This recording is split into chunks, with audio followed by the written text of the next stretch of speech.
안녕하세요. 저는 짧은 결혼 생활을 하고 소스피드로 솔로로 돌아오게 된 돌싱녀입니다. 짧은 결혼 생활 동안 얼마나 황당하고 어처구니가 없는 일을 겪었는지 하소연도 할 겸해서 사연을 보내게 되었어요. 워낙 글재주가 없어 부끄럽긴 하지만 부디 재미있게 들어주시면 감사하겠습니다. 저와 남편은 선자리를 통해 만났고 결혼 정년기에 만난 사이였기에 자연스럽게 결혼 이야기가 오가게 되었어요. 우리 결혼할래? 이런 이야기가 아니라 남편은 남편대로 저는 저대로 가지고 있던 계획 같은 이야기들이요. 이야기를 나눠보니 남편과 전 결혼에 대해 추구하는 바가 같았고 몇 번의 만남 뒤 자연스럽게 결혼을 전제로 한 만남이 시작되었어요. 그렇게 1년, 길다면 길고 짧다면 짧은 시간 동안 연애를 한 저희는 결혼을 하게 되었죠. 저희가 결혼을 준비할 당시 남편의 형인 아주버님도 결혼을 준비하고 있던 터라 우리 결혼을 미룰까 하는 고민도 했었지만 한 번 미루기 시작하면 한없이 미뤄야만 할 것 같았기에 그냥 진행하기로 했어요. 어차피 부모님 도움을 받지 않기로 합의를 봤던 터라 양가 부모님들도 흔쾌히 허락을 해주셨었죠. 지금 생각하면 하늘이 도망가라고 주신 기회였는데 그것도 모르고 서둘러 결혼까지 했으니 다시 생각해도 저 자신이 안타깝네요. 어쨌든 저흰 결혼을 무사히 마쳤고 잘 살았어요. 그런 저희와는 달리 오래전부터 결혼 이야기가 오가던 아주버님은 상견례까지 하고선 파혼을 하게 되었어요. 상견례 이후 좋지 않은 소리가 오가고 싸웠다는 소리가 적잖게 들리더니 결국 헤어졌다고 하시더라고요. 아주버님의 파혼, 문제는 여기서부터 시작되었어요.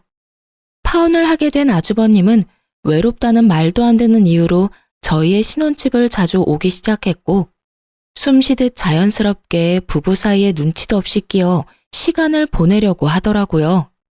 그것도 한두 번이지 웃으면서 넘길 수 있는 횟수가 넘어가고 급기야 일주일에 5번을 오는데 결국 전 폭발하고야 말았죠. 자기야, 이야기 좀 해. 왜? 무슨 일 있어? 화난 것 같은데? 나 지금 화났어. 그것도 아주 많이. 왜? 무슨 일이길래 그렇게까지 화가 났어? 몰라서 물어? 아주버님, 당신 형, 너무 자주 오잖아. 한 달에 한두 번도 뜨악할 일인데 일주일 5번은 해도 너무하잖아. 나 정말 불편해. 시누이가 온다고 해도 불편한데 하물며 아주버님은 남자잖아. 내가 얼마나 불편하겠어? 그리고 우리 신혼이야, 신혼. 아직은 알콩달콩해야 할 시기에 매번 아주버님이 끼어서 그게 뭐냔 말이야. 그러면 파혼하고 힘들어하는 사람 오지 말라고 그래? 힘들다 외롭다를 입에 달고 사는 형을 그냥 내버려 두란 말이야? 아무리 외로워도 너무 자주 오시잖아. 아무튼 이건 아니야. 2명이 사는 게 아니라 3명이 사는 기분이라고. 뭘 또 그렇게까지 말하냐? 불편해도 조금만 참아주면 안 돼? 형이 한평생 외롭겠어. 그냥 형이 좀 편안해질 때까지 조금만 우리가 참고 이해해주면 되잖아. 그게 그렇게 힘들어? 저는 남편과의 대화를 통해 깨달았어요. 말이 통하지 않는 인간이라는 것을요. 형을 많이 따르고 남다른 정이 있다고 생각은 했었지만 이 정도일 줄은 상상도 못했던 거죠. 도무지 말을 들어 먹을 생각이 없는 남편놈을 위해 전 한 가지 묘수를 생각해냈어요. 그날 저녁 남편은 저의 예상대로 제 말은 무시한 채 아주버님과 함께 집으로 함께 들어왔고 집으로 들어온 2사람은 소파에 앉은 손님을 보고 화들짝 놀래더군요. 장인어른 오셨어요? 우리 사위 이제 오나? 사돈 총각도 놀러 왔나 보네요. 아, 네, 사돈 어르신. 오랜만에 뵙겠습니다. 그래요. 전 집으로 아빠를 불렀어요. 남편의 말대로 아주버님이 외로워서 오는 거라면 저희 아빠도 외롭긴 매한가지니 오시라고 한 것이었죠. 갑작스러운 아빠의 등장에 2사람은 적잖게 당황을 하더라고요. 그랬겠죠. 사위 불편하다고 집에는 한 번도 오신 적이 없는 장인어른이 온다 간다 연락도 없이 떡하니 거실 소파에 앉아 계시니까요. 남편은 당황하는 것도 잠시 저를 쏘아보다가 따로 안방으로 부르더라고요. 왜? 나 저녁 준비 중인 거 안 보여? 저녁이고 뭐고 왜 장인어른이 우리 집에 있어? 왜? 당신 형은 와도 되고 우리 아빠는 오면 안 돼? 당신 정말 이런 식으로 나올 거야? 이게 뭐 하는 짓이야, 유치하게. 뭐가 유치한 건지 난 모르겠네. 난 그저 당신이 외로운 형 챙기길래 나도 더 늦기 전에 외로운 우리 아빠 챙기기로 결심한 것뿐이야. 외로운 사람들끼리 다 모여서 저녁 먹자는데 그게 뭐 문제가 돼? 남편은 할 말이 없는지 그저 가자미 눈을 하고 저를 노려보더군요. 그런 남편의 눈빛을 무시한 채 전 거실로 나왔고 거실엔 몹시 불편해 보이는 아주버님과 이 모든 상황이 그저 재미있다는 듯 웃고 계시는 아빠가 있었어요. 이미 저에게 모든 상황을 전해들은 아빠는 괜히 아주버님에게 말을 걸더라고요. 뭐 잘 지냈냐, 소식은 들었다. 요즘은 만나는 사람이 없냐는 둥 안부를 묻는 말이요. 아빠의 질문이 계속될수록 아주버님의 표정은 애써 밝은 척은 했지만 눈에 띄게 굳어져 가더라고요. 그렇게 재미있는 상황이 이어지는 그때 남편이 방에서 나왔고 전 아빠에게 남편이 뒤집어질 이야기를 했어요. 아빠, 그러지 말고 오늘 자고 가. 내일 주말이잖아. 어차피 집에 가도 아무도 없는데 빈집에 가봤자 외롭기밖에 더해? 그러니까 오늘 그냥 자고 가라. 응? 내일 일어나서 외식도 하고 저녁까지 먹고 가면 되겠다. 그렇지? 그럼 우리 딸 집에서 오늘은 자고 갈까? 우리 사위 괜찮지? 네. 그럼요. 얼마든지 주무시고 가세요. 그래, 고맙네. 상황이 이렇게 되자 눈치만 살피고 있던 아주버님이 어색한 연기를 선보이기 시작하더군요. 맞다. 약속 있는 걸 깜빡했네. 사돈 어르신, 저 이만 가봐야 할 것 같습니다. 저녁 약속이 있었는데 깜빡하고 있었네요. 그러면 다음에 기회가 되면 또 뵙겠습니다. 이러면서 남편한텐 제대로 인사도 못 건네고 도망가는데 그 꼴이 얼마나 웃기는지. 금방이라도 터져나오려 하는 웃음을 허벅지를 꼬집어가며 참았네요. 아주버님이 돌아가는 모습을 흐뭇하게 보던 아빠는 저녁 식사를 맛있게 하시고 집으로 돌아가셨어요. 아무리 생각해도 사위가 불편할 것 같으니 잠은 다음에 와서 주무시겠다는 말을 남기시고요. 이렇게까지 했으면 충분히 반성하고 깨달은 바가 있을 거라고 생각했는데 그렇지 않더군요. 며칠 뒤 아주버님은 또 집으로 찾아왔고 저는 또 아빠를 불렀죠. 아무리 눈치가 없는 사람이라도 그런 상황이 반복되니 제가 본인의 방문을 달가워하지 않는다는 걸 알아챘는지 아주버님은 집으로 오지 않더라고요. 이제 방해꾼도 사라졌겠다. 본격적인 신혼이 시작될 거라고 기대했는데 상황은 이상한 방향으로 흘러가더군요. 집으로 오지 못하는 상황이 된 아주버님은 남편을 밖으로 불러내기 시작했고 저희의 또 다른 싸움이 시작되었죠. 하루가 멀다고 불러내는 아주버님도 이해가 되지 않았지만 날마다 신나서 아주버님을 만나고 다니는 남편이 더 이해가 되지 않더군요. 자기 가족이 그렇게 중요하면 왜 나랑 결혼까지 해서 날 이렇게 외롭게 만드나 이런 생각도 들었어요. 결국 점점 늦어지는 남편을 지켜보던 저는 2차 폭발을 하고 말았죠. 그날은 12시가 되기 5분 전 문을 열고 들어오는 남편을 보는데 머리 끝까지 화가 나더라고요. 그래서 전 소리를 냅다 질러버렸어요. 지금이 몇 시인 줄 알아? 또 아주버님 만났니? 그럼 내가 이 시간까지 누굴 만났겠어. 형이랑 저녁 먹고 이런저런 이야기하다 보니까 늦었네. 많이 기다렸어? 화가 머리끝까지 난 저와는 달리 남편의 표정과 말투는 평온하기 그지없었고 전 여기에서 더 흥분해봤자 저만 손해라는 생각에 긴 한숨을 쉰 후 말을 이어나갔어요. 그래봤자 결국 따지는 꼴이 되긴 했지만요. 여보, 당신이 생각해도 너무하다는 생각 안 해? 많이 기다렸냐고? 나 요즘 집에 와서 하는 일이 당신 기다리는 일뿐이야. 회사 일이 바빠서 매일같이 야근한다고 해도 섭섭할 것 같은데 당신은 당신 형이랑 노느라고 매일 이렇게 늦는 거잖아. 당신 이럴 거면 왜 나랑 결혼했어? 서로 한시라도 떨어지기 싫어서 매일 헤어지는 게 싫어서 결혼한 거 아니야? 그래서 한 결혼인데 왜 난 매일매일 외로워? 왜 이렇게 외로운 거냐고. 아주버님이 당신 친구도 아니고 그렇게 외로우시면 아주버님도 친구들 만나면 되잖아. 왜 하루가 멀다고 당신만 찾아?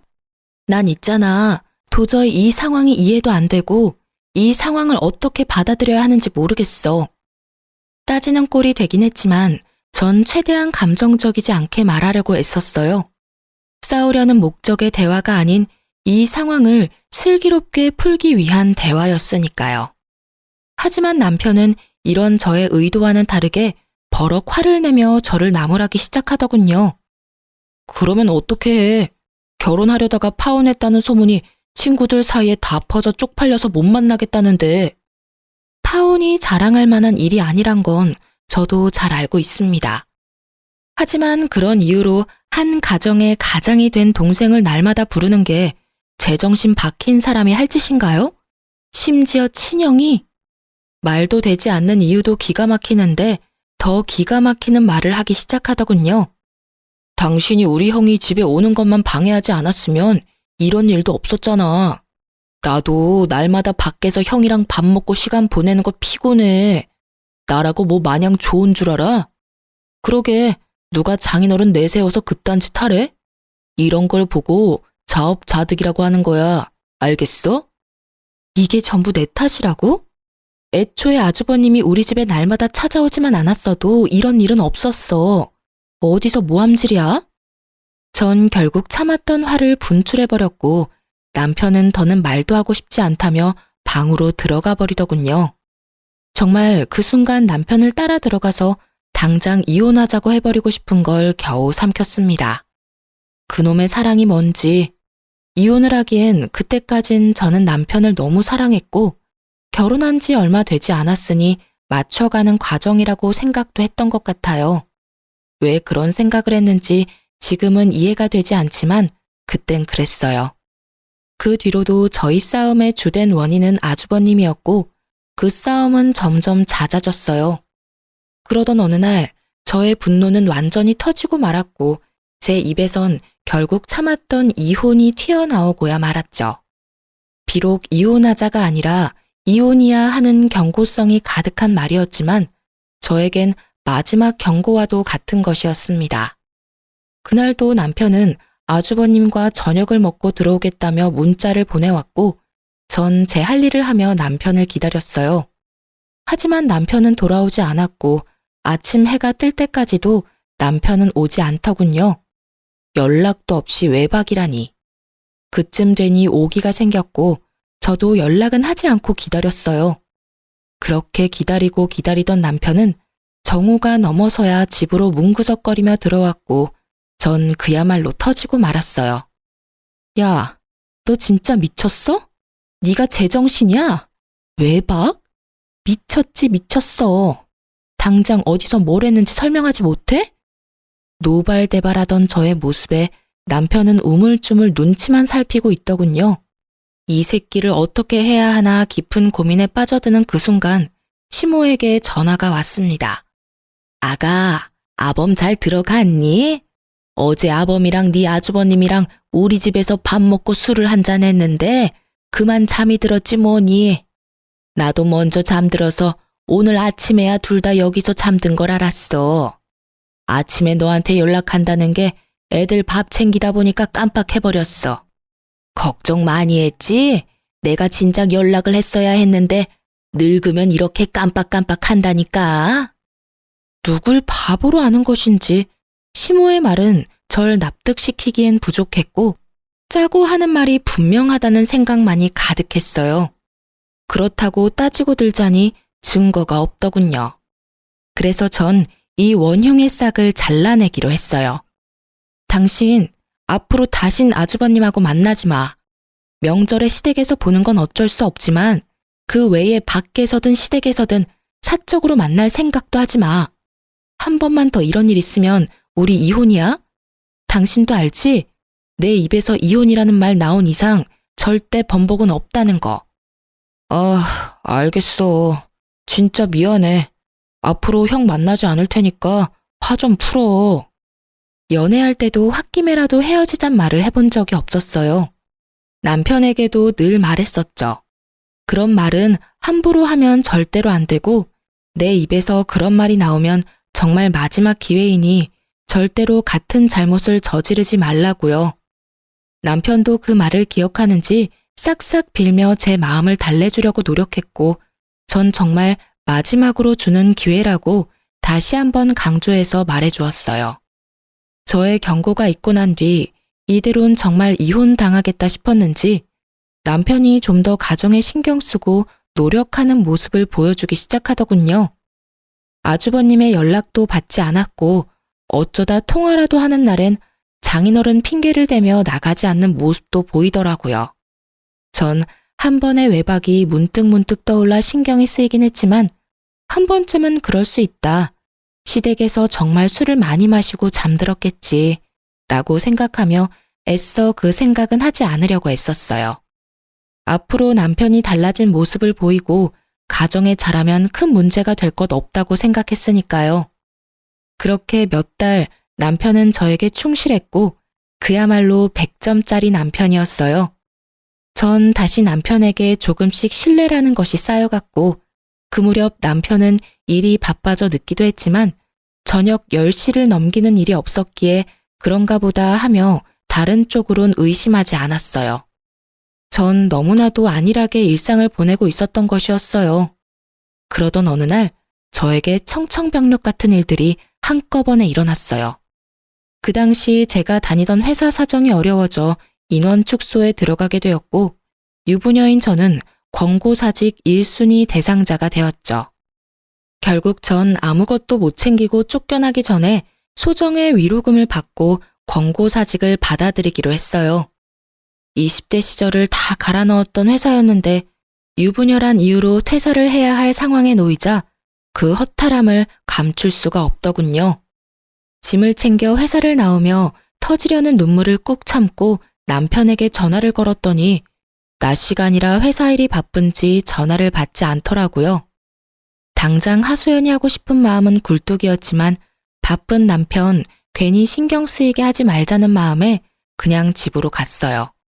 그런데 전화를 받지 않던 남편은 집에 이미 와 있더라고요. 그것도 낯선 여자와 함께요. 아침에 남편이 신고 있던 신발 옆에 제 것이 아닌 여자 구두가 현관에 나란히 있었고 두 사람은 욕실에 함께 있는 듯 목소리가 들리더군요. 이게 무슨 상황인가 아주 잠깐 멍했던 것 같아요.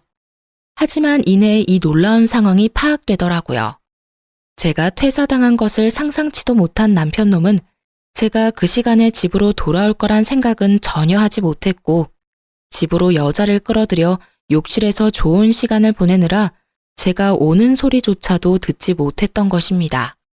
집에 여자까지 끌어들인 새끼가 어쩜 그렇게도 조심성조차 없는지 당장이라도 욕실 문을 열어젖혀 두 연놈을 가만두고 싶지 않은 마음을 억누른 채 일단 밖으로 나와 지하 주차장에 세워진 제 자동차에 몸을 실었어요.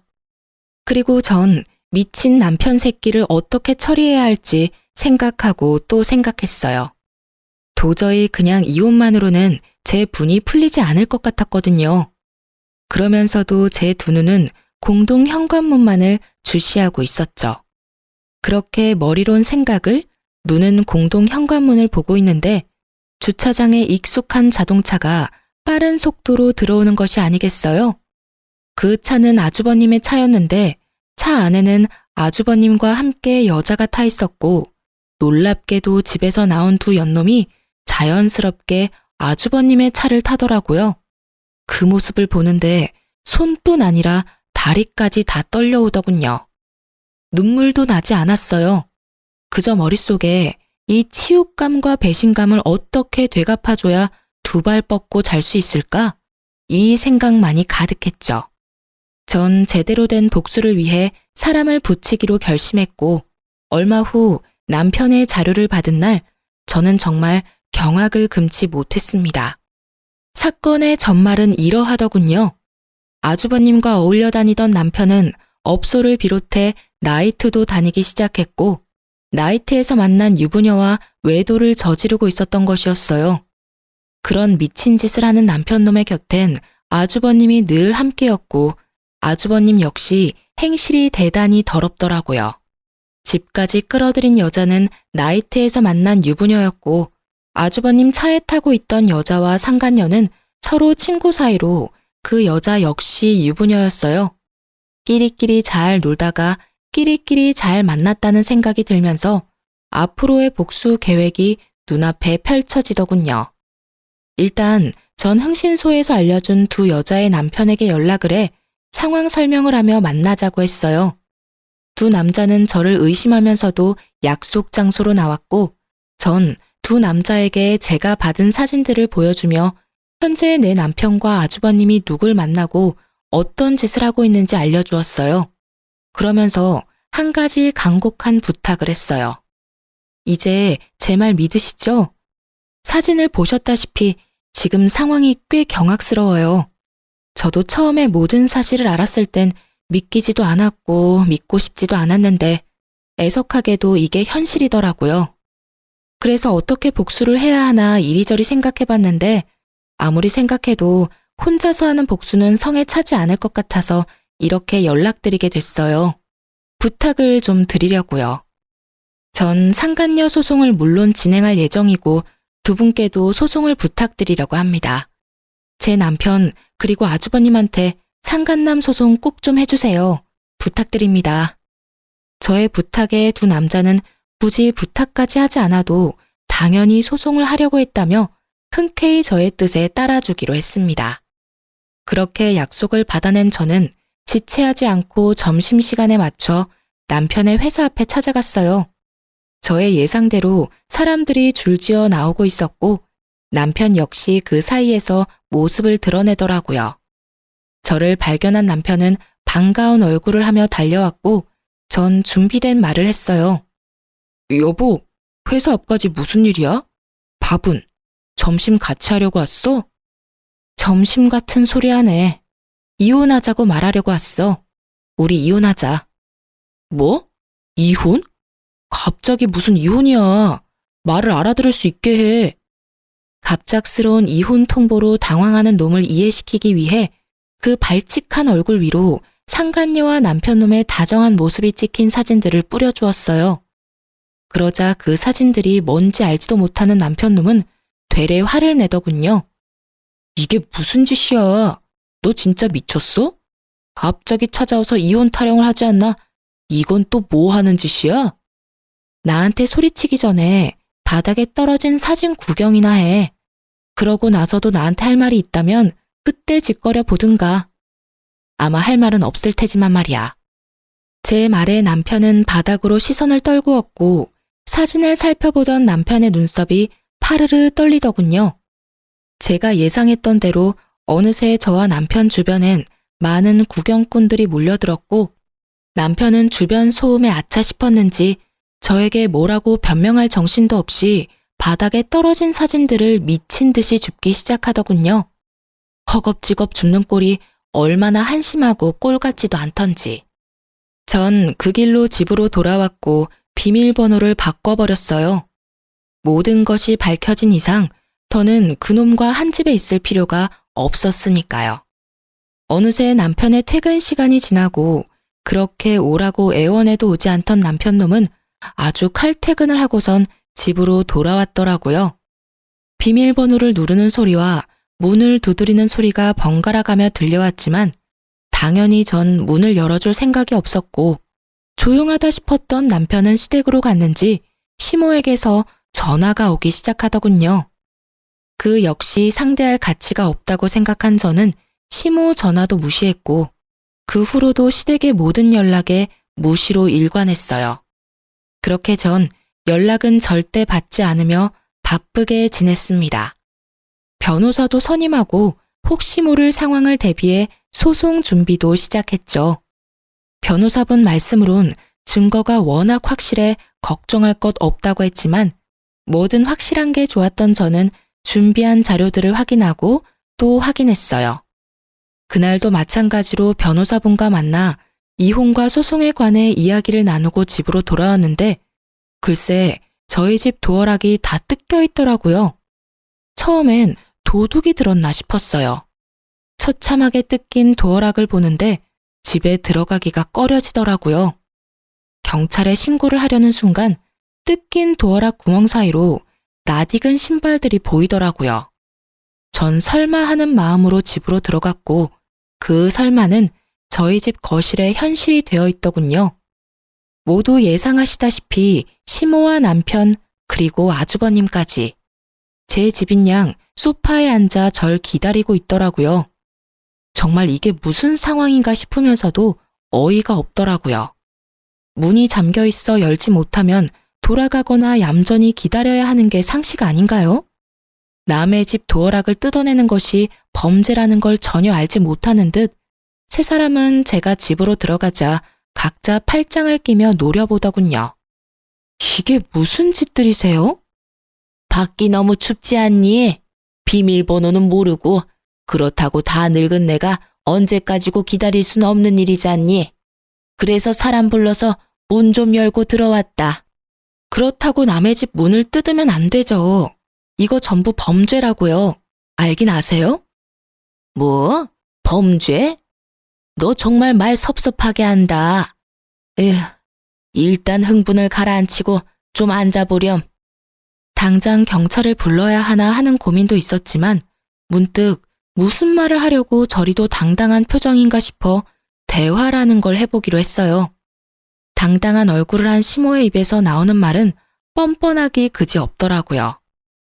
내 이야기 다 들었다. 네 마음이 어떨지는 같은 여자인 내가 잘 알아. 그렇지만 그렇다고 멀쩡한 남편을 닭 쫓듯이 쫓아내면 어떡하니? 남자가 사회생활을 하다 보면 실수할 수도 있고 그런 법이야. 그런 걸로 쫓아내고 이혼하면 이 세상에 관계를 유지하고 있는 부부가 어디 있겠어? 이게 무슨 개소리인가요? 요즘 세상에 남편의 외도를 덮고 넘어가는 여자가 대체 어디 있다고 저런 소리를 하는 건지. 거기다가 실수요? 스쳐간 여자만 아니라 고정적으로 만나고 있는 여자가 있는데 실수라뇨. 시모의 이야기를 들어보니 남편 놈과 남편의 형이라는 놈이 자세하게 설명한 것 같지 않더군요. 하긴 남편 놈은 제가 상간녀 한 명만 알고 있다고 생각했을 테니 나머지 더러웠던 자신의 행동은 굳이 설명하고 싶진 않았을 거예요. 전 제 눈치를 살피고 있는 남편에게 말했어요. 아, 그러세요? 단 한 번? 그러면 당신이 대답해봐. 100번, 1000번 양보해서 사회생활하다 일어난 단 한 번의 실수였으면 내가 다시 한번 생각은 해볼게. 정말 모든 걸 다 걸고 단 한 번뿐인 실수가 맞아? 남편 놈은 제가 모든 거를 알고 있다는 사실을 모른 채 기다렸다는 듯 타이밍 좋게 눈물까지 글썽이며 준비한 대사를 뱉어내기 시작하더라고요. 그 모습을 보는데 정말 구역질이 다 나더군요. 정말이야. 나 정말 한 번, 그것도 충동적으로 스치듯 만난 여자였어. 마음을 준 적도 없고 정말 실수였어. 앞으로는 그런 일 절대 없을 거라고. 무슨 이어달리기도 아니고 남편 놈의 말이 끝나자 아주버님이라는 작자가 말을 이어받아 남편 놈의 변호를 하고 나서더군요. 이 녀석 말 다 사실이에요. 재수씨, 제가 다 증명할 수 있어요. 이 녀석은 바람을 피울 녀석이 못 된다고요. 아, 그래요? 저 사람이 바람 피울 사람이 못 된다. 이 말이죠? 예. 그리고 재수씨가 이번 일만 넘어가 주시면 제가 다신 이 녀석 불러내지 않을게요. 밖에서 따로 만나서 술을 마신다거나 시간을 보내는 일은 절대 없을 겁니다. 약속드릴 수 있어요. 각서 쓰라고 하시면 각서도 쓸 수 있어요. 이런 와중에도 당당한 시모와 금방이라도 내게 무릎을 꿇고 싹싹 빌 것만 같은 두 남자를 보고 있자니 어이가 없어 웃어버렸어요. 그렇게 소리내어 웃자 세 사람은 절 무슨 미친 여자 보는 듯이 쳐다보더라고요. 아, 이 어이없는 연기를 보고 있는데 어이가 없기도 하고 미치고 팔짝 뛰겠어서 웃음이 다 나네요. 그럼 이제 이것 좀 보시면서 이야기 나눌까요? 전 준비된 사진을 가지고 와 시모에게 한 장 한 장 보여주며 정성스레 설명까지 해주었죠. 천천히 나열되는 사진과 설명에 시모의 얼굴은 점점 굳어지더라고요. 잘 보세요. 이건 지금 저 새끼가 만나는 여자랑 저 새끼의 다정한 사진. 아, 심지어 이 여자는 저희 집까지 들락날락한 여자예요. 아주 두 사람이 어찌나 좋아 죽던지. 이혼할 마음을 그때 먹게 됐지 뭐예요. 아, 이 사진도 대박 아닌가요? 요즘 아주버님이 자주 만나는 여잔데 참고로 이 여자도 유부녀예요. 두 여자가 글쎄 친구 사이라네요. 끼리끼리 잘 놀고 잘 만나지 않았나요? 그리고 이건 바람 피우고 있는 여자가 있으면서도 부지런히 아들 두 분이 나이트를 밤마다 들락날락하고 있는 사진. 이 사진 보고서 제가 충격이 제일 컸는데 한번 봐보세요. 이건 나이트에서 성과가 좋지 않은 날에 가서 놀던 업소예요. 아, 아시죠? 그 외에 여성분들이 상시 대기하고 있는 그런 곳이요. 여러모로 참 놀랍더라고요. 그 중에서도 제일 놀랐던 게 체력이에요. 정말 체력도 대단하지 않아요? 이러고 밤늦게까지 놀고 집에 들어왔으니 싸울 틈도 없이 머리만 쳐대면 잠을 잤겠죠. 사진을 꺼내자마자 얼굴부터 굳은 시모는 술집 여자 사진에서 표정이 확 썩어가더군요. 당연한 일이었죠. 제가 아는 시모는 아들의 외도 때문에 집에서 쫓겨났다는 사실만으로도 내심 큰 충격에 빠졌을 텐데 겨우 마음을 추스르고 어떻게든 제 길을 죽여 아들의 이혼을 막아보고자 하는 마음으로 이곳에 왔을 테니까요. 그런데 상간녀만 있는 것도 아니고 한두 번도 아닌 거의 날마다 여자를 찾아 헤매고 다녔다는 사실은 꿈에서라도 상상하지 못했을 테니까요. 제가 모든 사실을 알고 증거까지 충분하다는 사실이 밝혀지고 난 후 세 사람은 서로의 눈치를 살피며 이 난관을 어떻게 헤쳐나가야 할지 고민에 빠진 듯 보이더군요. 그런 세 사람을 보던 제 입가에는 미소가 걸렸고 이내 저의 표정을 본 시모는 이런 와중에도 제가 지 아들보다 우위에 서 있는 꼴이 보기 싫었는지 실수라는 말은 쏙 넣어버리고 태세를 바꿔 어떻게든 저를 이겨먹으려고 노력하더라고요. 에휴, 그래. 어떤 상황인지는 잘 알겠고 그래서 이혼을 바란다 이 말이지? 그럼 그렇게 하도록 하자. 그깟 이혼 여자는 몰라도 남자한테 흠될 거 하나 없어. 이왕 이혼 이야기 나왔으면 더 지체할 필요도 없지 않겠니? 그게 호적이든 집이든 말이야. 당연하죠. 전 하루라도 빨리 이혼하고 싶어요. 그러니 아들한테 소송까지 갈 필요 없게 원만한 합의 좀 해주라고 해주세요. 그건 걱정하지 마라. 우리 아들이라고 니까지 것한테 미련이 있는 줄 아니? 오늘도 안 오고 이혼하겠다는 거 내가 겨우 사정사정해서 데리고 왔다. 이럴 줄 알았으면 그냥 나만 오는 거였는데 내가 지금 후회가 커. 아, 그러셨어요? 그러면 이혼은 하기로 했고 더 할 말 없으면 이만 좀 가주실래요, 다들? 아까부터 주거침입으로 신고하고 싶은 걸 겨우겨우 참고 있는 중이거든요. 아가, 아니 얘, 그게 무슨 말이니? 나가려면 네가 나가야지. 어머님, 아니 아줌마, 왜 내가 나가요? 나가려면 당신네들이 나가야죠. 참, 여기 엄연한 내 아들 집이다. 그러니 당연히 네가 나가야지. 지금까진 어떻게든 둘이 화해시켜보려고 네가 내 아들 쫓아내고 내 아들 집에서 혼자 편히 지내는 걸 내가 두고 보고 있었지만 이젠 아니지. 네가 내 아들과 기어코 이혼하겠다고 하니 더는 여기서 지내는 꼴은 못 본다. 그러니 지금 당장 짐 챙겨서 나가. 그렇지 않으면 네가 부르겠다고 한 경찰 내가 지금 부를 테니 말이다. 무슨 이야기의 서두가 이렇게나 긴가 싶었더니 결국 집 이야기더군요. 설마 하며 생각은 했었지만 이 정도로 시모가 아는 것이 없을 줄이야. 시모의 당당한 요구와는 달리 형제의 눈동자는 급격하게 갈 곳을 잃고 흔들리고 있더라고요. 그 눈빛에서 제발 아무 말도 하지 말아달라는 간절함이 보였지만 전 그렇게 해줄 생각이 없었고 진실을 시모에게 말해주었어요.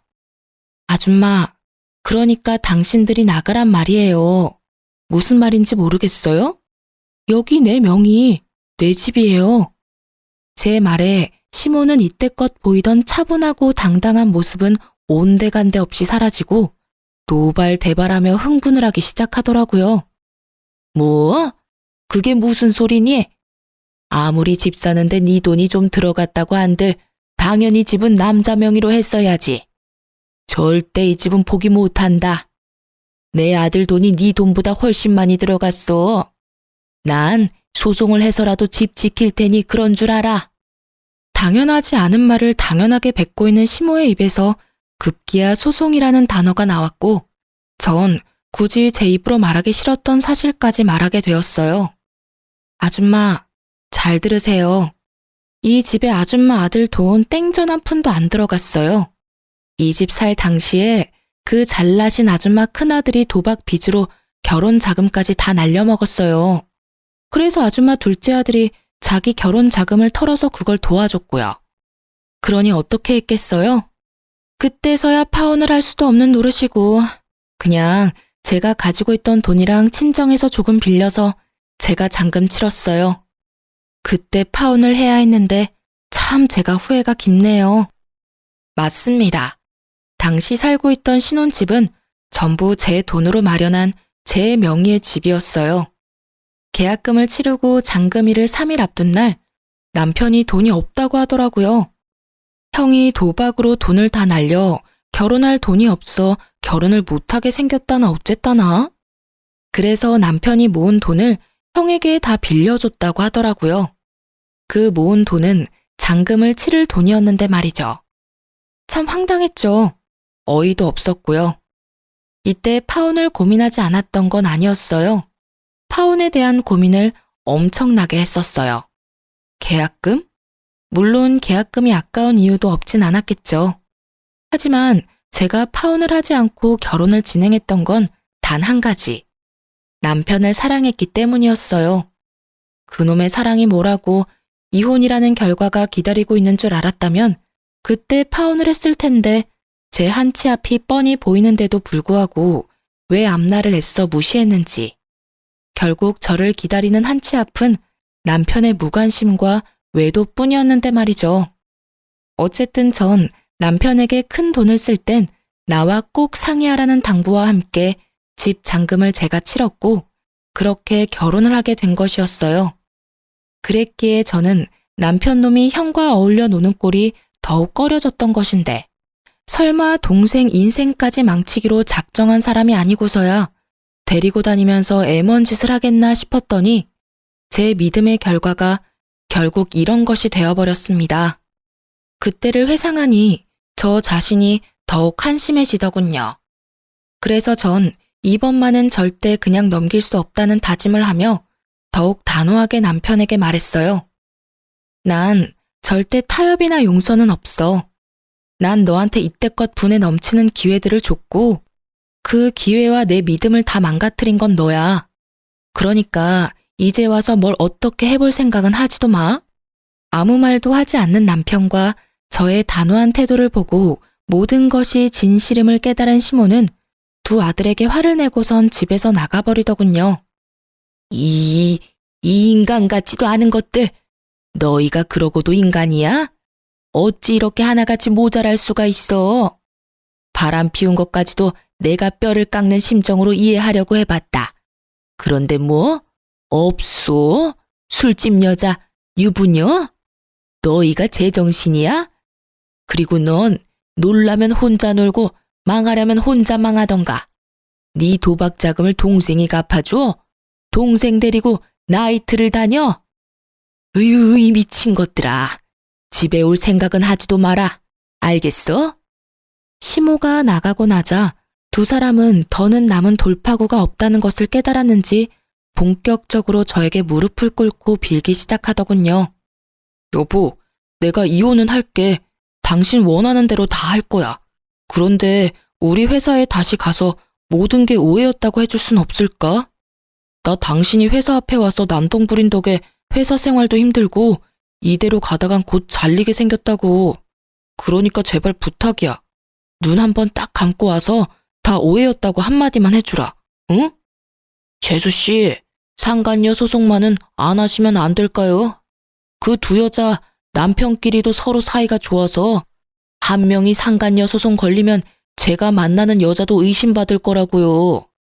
전 그 여자랑 잠시 만나려고 했던 것뿐이지 이혼까지 시켜서 같이 살 생각은 없었다고요. 한번 갔다 온 여자랑 누가 살고 싶겠어요? 그냥 스쳐가는 바람 같은 존재였어요.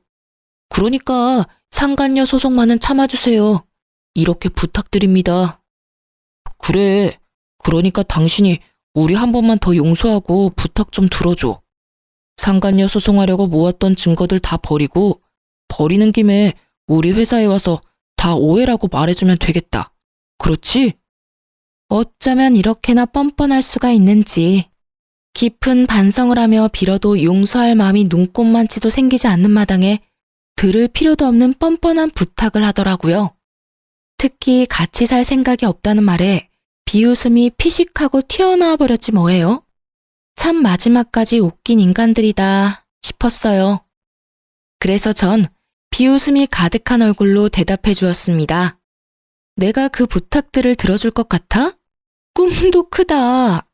내가 왜 굳이 그 사람 많은 점심시간에 회사 앞까지 찾아가서 이혼하자고 하며 사진을 던졌겠니? 그렇게 되라고 너 망신 좀 당하고 회사 생활 좀 불편해지라고 일부러 그런 거야. 알겠어? 그리고 뭐? 상간녀 소송을 하지 말라고? 웃기고 자빠졌다 진짜. 난 상간녀 소송만큼은 무슨 일이 있어도 할 거야. 꼭 그렇게까지 해야겠어? 그렇게까지 해서 당신한테 남는 게 뭐가 있다고. 그러지 말고 한 번만 더 잘 생각해주라. 부탁이야. 남는 거? 그래, 뭐 대단한 게 남겠어? 그냥 뭐 기분이나 좀 좋고 돈이나 좀 생기겠지. 근데 있잖아, 내가 아까 네 엄마한테 하는 말 잘 못 들었나 본데 나 네가 이 집에서 인연이랑 무슨 짓거리까지 했는지 다 알고 있다니까? 그날 하필이면 내가 퇴사를 하게 돼서 일찍 집에 오게 됐지 뭐야. 그래서 두 연놈이 이 집에서 얼마나 행복했는지 다 듣고 봐버렸는데 내가 가만히 있을 거라 생각해? 날 얼마나 우습게 봤으면 바람 피운 것도 모자라서 다른 곳도 아니고 신혼집에 여자를 데리고 와? 네가 제정신이야? 네가 사람 새끼냐고. 저의 울분에 두 사람은 더는 말을 잇지 못하더군요. 그저 고개를 떨구고 한숨 섞인 눈물만 흘릴 뿐이었죠. 하지만 그런 그들의 모습에도 제 화는 조금도 사그라지지 않더군요. 그래서 전 그들을 더욱 절망에 빠뜨릴 말을 해주었습니다. 그리고 깜빡해서 말 못했는데 곧 상간남 소송도 들어올 거야. 내가 너한테 이혼하자고 한 날 그 여자들 남편 만나서 다 알려줬거든. 두 사람 다 상간남 소송은 당연히 하겠다고 하더라. 이참에 깔끔하게 이혼들 하시고 자유롭게 만나면 되겠네? 아무튼 자유롭게 만나든지 말든지 그건 알아서들 하고 돈이나 준비해 두 사람 다. 내 위자료, 상간남 위자료 돈 들 일 많을 테니까 말이야. 아 맞다. 오늘 도어락 부수고 주인도 없는 집에 막무가내로 들어온 것도 무단 침입으로 걸 거니까 여러모로 각오하는 게 좋을 거야. 제 말에 두 사람은 손이 발이 되게 빌기 시작하더군요. 이미 제 손을 떠난 일인데도 불구하고 말이죠. 전 울고불고 하는 두 사람을 경찰에 신고했고 총알처럼 빨리 와주신 경찰관이 두 형제를 끌고 나감으로써 상황은 마무리되었네요. 그 뒤론 일사천리였어요. 이혼하는 데까지 시간이 걸리긴 했지만요. 이혼이란 게 이혼할 거라고 마음만 먹으면 금방 끝나는 줄 알았는데 그렇지 않더라고요. 이혼은 하겠지만 위자료는 줄 수 없다는 남편놈 덕분에 소송으로 이어졌고 시간이 길어진 만큼 제가 원하는 결과는 얻어낼 수 있었습니다. 저는 총 4명에게 위자료를 받았어요. 전 남편, 전 남편의 형, 시모, 그리고 상간녀까지. 어찌되었든 이혼을 하게 되니 속이 말이 아니었는데 든든한 통장을 보니 치유가 되더라고요. 그야말로 금융치료였죠. 이런 저와는 달리 전 남편 놈은 그야말로 지옥을 경험하고 있는 것 같았어요. 마지막으로 법원에서 만났을 당시 행색이 형편없는 것도 통쾌했지만 절 정말로 통쾌하게 했던 건 전 남편의 말이었어요. 내가 요즘 어떻게 사는 줄 알아? 빚도 빚이지만 회사 생활이 아주 개떡 같다고. 내가 너 때문에 요즘 사는 게 아주 지옥이야, 지옥. 내가 너 매정한 건 알았지만 어떻게 그렇게까지 매정하냐? 네가 그딴 년이니까 내가 바람까지 핀 거야. 알겠어? 그래, 그거야. 네가 빚에 허덕이는 것도 회사 생활이 개떡같이 된 것도 곧 회사에 잘리게 되더라도 거긴 내 탓은 하나도 없어. 방금 네가 말했듯이 모두 다 네가 바람까지 쳐 폈기 때문에 이 모든 일이 일어난 거야. 알겠어? 이 개만도 못한 새끼야. 아휴, 내가 개만도 못한 놈이랑 무슨 말을 하고 있냐. 그냥 갈 길 가고 다신 마주치지도 말자. 부탁이다. 어? 이렇게 그놈과의 짧지만 질긴 인연이 끝이 났어요. 법원에서 들은 말인데 전 남편도 전 남편이지만 그 형도 여기저기 위자료를 주느라 빚더미에 앉았다고 하더라고요. 끝까지 두 아들을 거부하던 시모는 두 아들이 빚더미에 앉게 되자 결국 받아줬다고 하더군요. 기껏 다 키워서 출가시켰던 아들들이 빚만 가득 안은 채 다시 돌아왔을 때의 그 심정. 경험해보지 않아도 노년이 아주 고달플 거란 것은 확실히 알겠더라고요. 거기에다가 회사까지 잘리게 되면 꽤 볼만할 것 같지 않나요? 요즘 전 꽤 괜찮게 살고 있어요. 짧은 결혼 생활로 이혼녀 딱지가 붙어버린 사실이 때론 좀 억울하긴 하지만 그런 생각이 들 때면 금융치료로 재빠르게 생각을 환기시켜주고 있어요.